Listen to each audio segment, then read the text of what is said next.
to calling for the repeal of FEMPI, and the reason for that is because we have been told from day one that FEMPI was brought in 2009 that we were in a state of emergency, so the government needs to bring in emergency legislation in order to reduce public sector workers' pay. I was just looking up who made the famous quote, "Never let a good crisis go to waste," and it's attributed to a few people, including Churchill and Rahm Emanuel, who both said that you can do things in a crisis that you normally wouldn't get away with. Now, certainly one can argue we were in a crisis in 2009, but your party have, since the election, been declaring that we're in recovery. We know that the recovery has been felt by some, but certainly not by the vast majority of people, and certainly not by workers.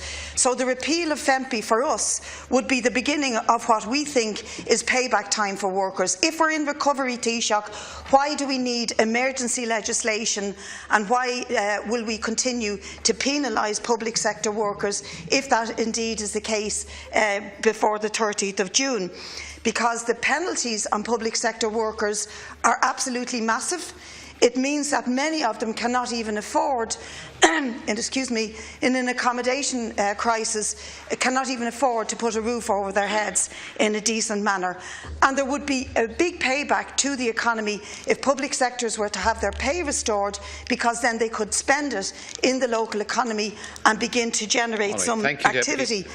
So it's really important that we know if and when the government intend extending this emergency repressive legislation, and if this government continue to make one of its hallmarks emergency legislation while we claim that the economy is in recovery. It certainly doesn't bode well for building confidence in the economy if on the one hand we say it's in recovery, and on the other here's punitive emergency legislation to deal with the public sector. Thank Deputy Smith for her comments. The programme for government is very clear. It says we will establish a public service pay commission to examine pay levels across the public service, including entry levels of pay. We will support the gradual negotiated repeal of the financial emergency measures in the Public Interest Acts, having due regard to the priority to improve public services and in recognition of the essential role played by public servants. As Deputy will be aware, this is already underway, and it's an orderly negotiated repeal of the FEMPI legislation.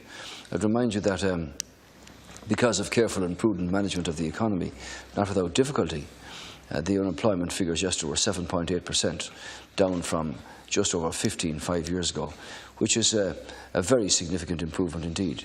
We need to do more, and obviously as resources come into the economy, you can then spend these and divert them to areas of disadvantage and social need.